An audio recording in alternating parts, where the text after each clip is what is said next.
इस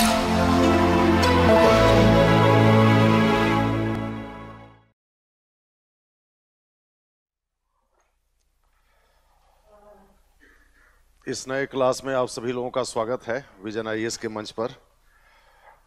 मैं अनिल कुमार श्रीवास्तव आपको गवर्नेंस, पॉलिटी, कॉन्स्टिट्यूशन से रिलेटेड चीज़ें जो भी हैं पढ़ाऊंगा, विशेष करके संविधान और राज व्यवस्था।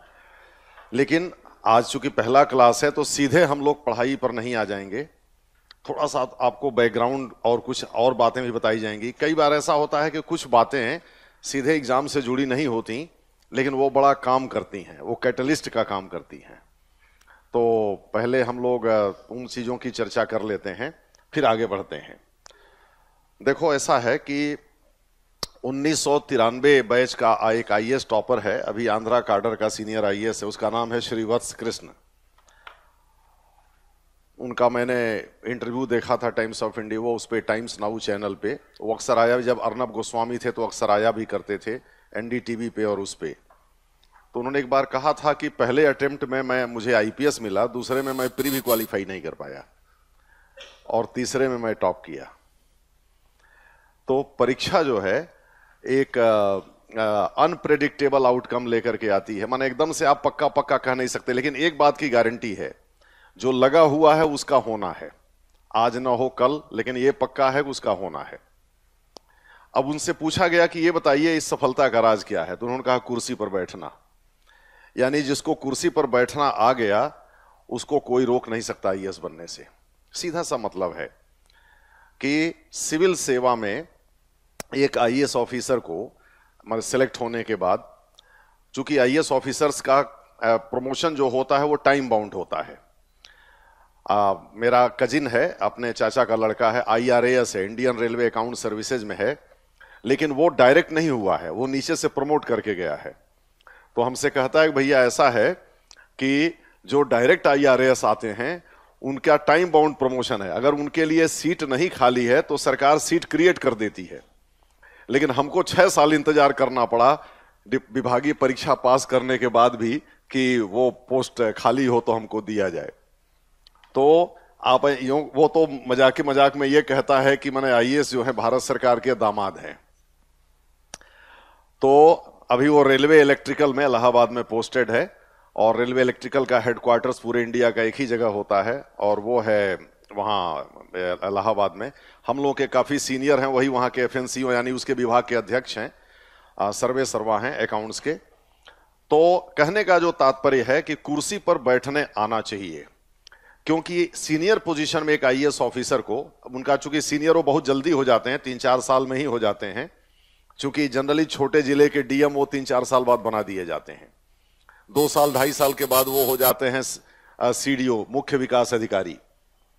तो 107 page per day average dispose करना पड़ता है एक आईएएस ऑफिसर को।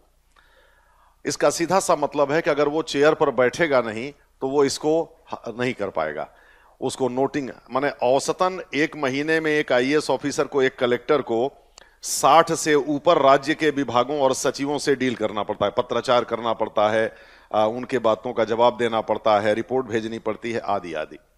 इसका सीधा सा मतलब है कि फील्ड वर्क के अलावे आईएएस ऑफिसर को हमेशा व्यस्त रहना है, ऑफिस में लिखने पढ़ने का काम भी करना है, और उनके लिए 24/7 जॉब होता है।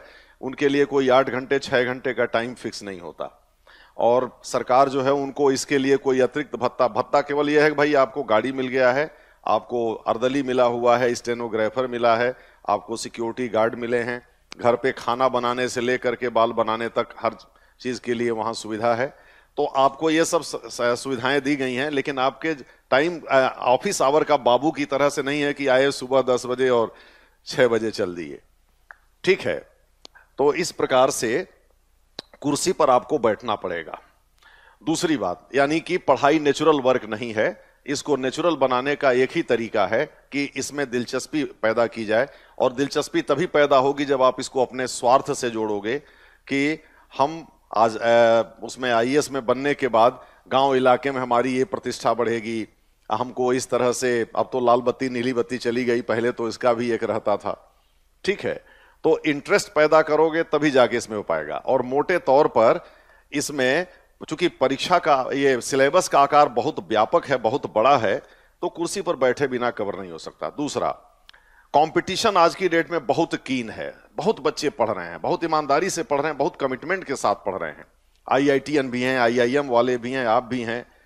तो वो कीन कंपटीशन जब होता है तो गाइडेंस की भूमिका बढ़ जाती है, और गाइडेंस बाजार में बहुत प्रोफेशनल किस्म के लोग हैं, लेकिन जैसे एक विजन इंस्टीट्यूट है, यहाँ आके जो डायरेक्टर हैं बहुत ही कमिटमेंट के, वसूल के पक्के हैं। उनका हमेशा ऐसे ही एक नजरिया रहता है कि बच्चों को इतना दे दिया जाए कि उसके बाहर एग्जाम में कुछ ना आए, और वो उसमें काफी हद तक सफल भी हैं। ये तो विजन एक इसी तरह का प्लेटफॉर्म है जो आप लोगों को, चूंकि एक एक नंबर से डिसाइड होता है फेट, तो एक नंबर दो नंबर का भी बहुत बड़ा रोल होता है। आपको पता नहीं चलता, वो इनविजिबल हैंड हैं, अदृश्य हाथ हैं जिसको आप कह सकते हैं। माने कोचिंग का क्या योगदान है ये आपको डायरेक्टली पता नहीं चलेगा, लेकिन है बहुत बड़ा हो।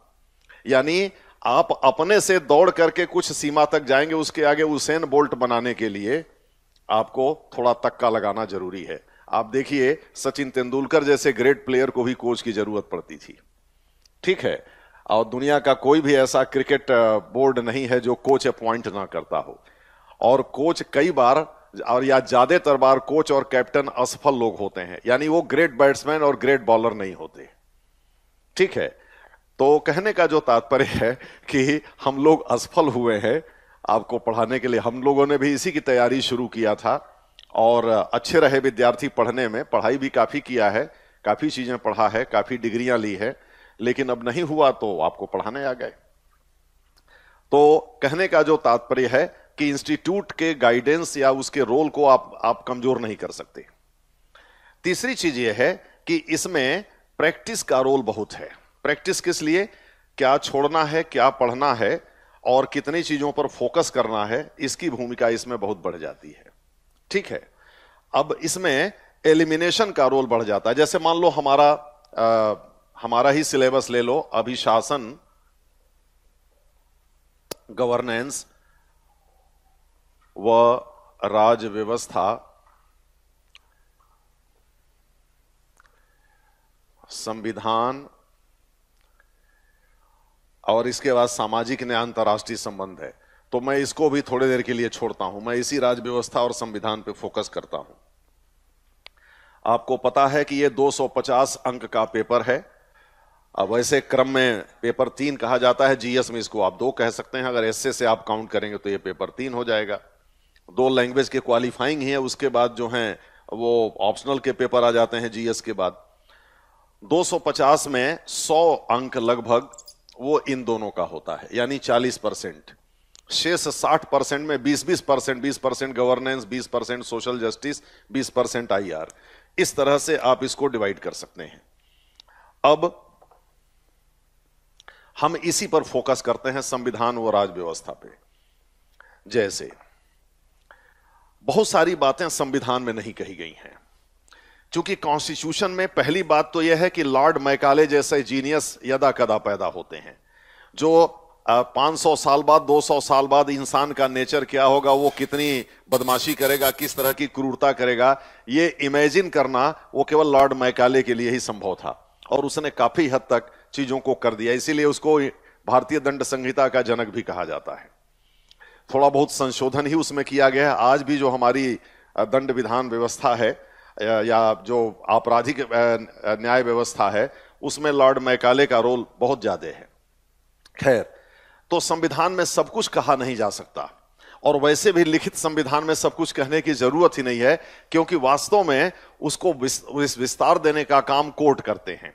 क्योंकि लिखित संविधान में संवैधानिक सर्वोच्चता न्यायालय में निहित होती है। यह अमेरिका से हमने लिया। अमेरिका में ओरिजिनली 7 ही आर्टिकल हैं।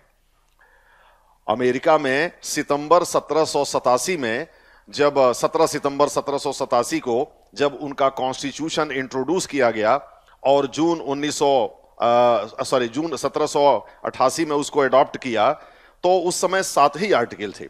बाद में लगातार 10 अमेंडमेंट करके फंडामेंटल बिल ऑफ राइट्स, जिसको कहते हैं, फंडामेंटल राइट्स का विस्तार किया, और वहां का कॉन्स्टिट्यूशन ही व्याख्या करता है, वहां का कोर्ट ही कॉन्स्टिट्यूशन की व्याख्या करता है और वही उसका विस्तार करता है। और हमारा भी न्यायालय आज की डेट में वही कर रहा है। जैसे राइट टू प्राइवेसी कहां था पहले, और लिविंग विल और राइट टू डाई था क्या, पैसिव यूथेनेसिया। आखिर सुप्रीम कोर्ट ने कर दिया अभी हाल में, कॉमन काज के पिटीशन पे कर दिया। तो इस प्रकार से बहुत सारी बातें कही नहीं गई हैं संविधान में, वो कोर्ट का काम है उसको विस्तार देना। तो ज्यादातर यूपीएससी करती क्या है, यूपीएससी जो नहीं कहा गया है उस पर क्वेश्चन पूछती है एलिमिनेट करने के लिए। यानी लॉर्ड मैकाले ने 1854 में जब आईसीएस में मेरिट के आधार पर चयन के लिए अपनी रिपोर्ट प्रस्तुत किया तो उसने कहा कि कंपटीशन का उद्देश्य सिलेक्ट करना नहीं है, कंपटीशन का उद्देश्य रोग एलिमेंट को यानी बदमाश तत्वों को अलग रखना है। उसके नजर में बदमाश तत्व वो हैं जो नॉन सीरियस लोग हैं, जो चीजों को समझते नहीं हैं, जो केवल कुछ तथ्य रट लेते हैं और उसी पर वो सोचते हैं कि वो इतना बड़ा पब्लिक लाइफ में इतनी बड़ी भूमिका निभाएंगे। तो यूपीएससी करती क्या है, इन्हीं चीजों को क्लास में हम लोग करते हैं, कॉन्सेप्ट आधारित या जो चीजें निहित होती हैं, जो चीजें व्यक्त नहीं होती, उन पर आधारित प्रश्न पूछ देती है और उसी में एलिमिनेशन होता है ऑप्शंस का। कैसे होता है, एक एग्जांपल देखो। मान लो कि यूपीएससी ने आपको प्रश्न दिया कि निम्नलिखित प्रश्नों पर विचार करें।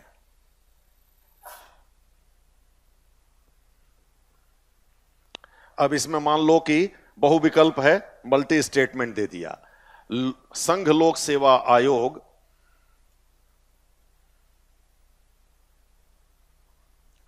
एक अर्धविधायी निकाय है। 2, संघ लोक सेवा आयोग एक परामर्शदायी निकाय है। अब मान लीजिए दो ही हमने स्टेटमेंट दिया। अब निम्नलिखित में कूट की सहायता से सही विकल्प चुने, उसने दे दिया। अब ए दिया केवल एक सही है, सही विकल्प आपको चुनना है, कूट की सहायता से यही कूट है। केवल एक है, बी केवल 2 है, सी केवल 3 है, डी सॉरी 3 तो इसमें है ही नहीं, दोनों 1 व 2 और इनमें से कोई नहीं, या न तो 1 न तो 2। ध्यान देना, केवल 1 केवल 2, दोनों 1 व 2, इनमें से कोई नहीं, या न तो 1 न तो 2। जनरली यही ऑप्शन होता है, न तो 1 न तो 2, नाइदर 1 नॉर 2।